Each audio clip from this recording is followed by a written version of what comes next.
Hi there, today I wanted to talk about a complete collection from Marvel. This is the Moon Knight Legacy Complete Collection, written by Jason Burrows, art by Marc Spector, amongst others.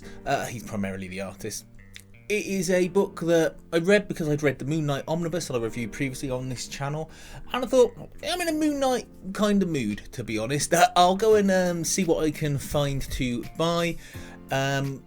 This came up for the right price, which we will discuss at the end of this video after the flip through, and you'll be surprised how much cheaper we got this for.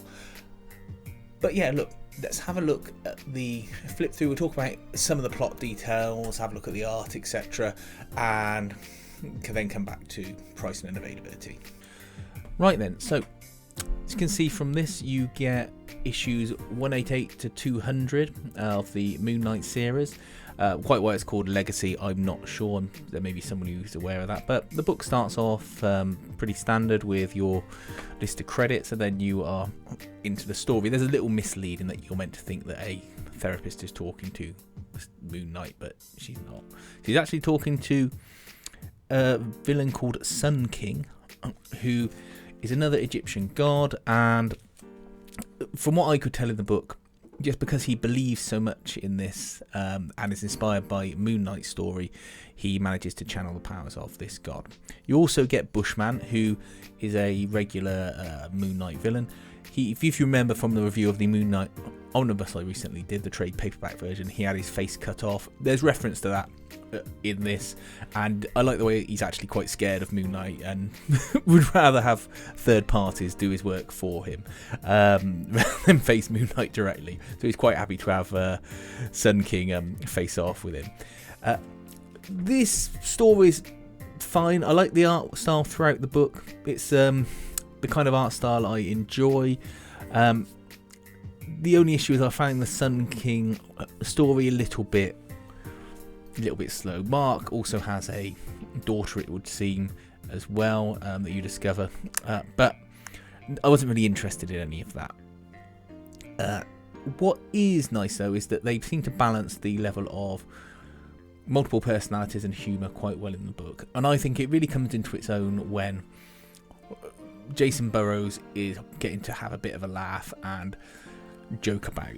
The last section of the book is where he fights a villain called the Collective, which is a group of people who have bonded together to try and share a collective consciousness, but it sort of goes wrong.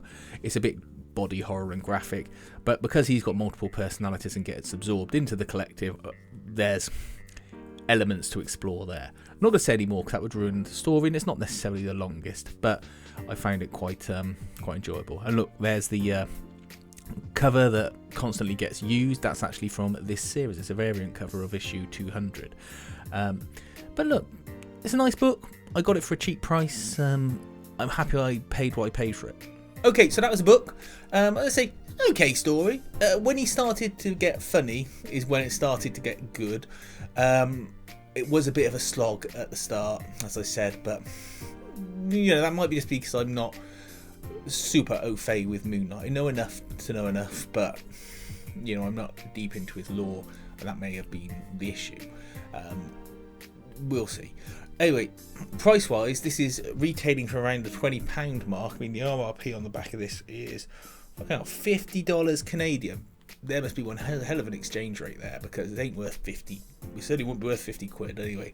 And considering it's a 1-to-1 almost with the dollar, they want $40 for this. I mean, jeez. It's 20 odd quid new here in the UK. I got this from World of Books for $9.99. And I was pleased to pay it. It's in excellent quality. No publisher's return marks, no scuffs, no skags, no nothing.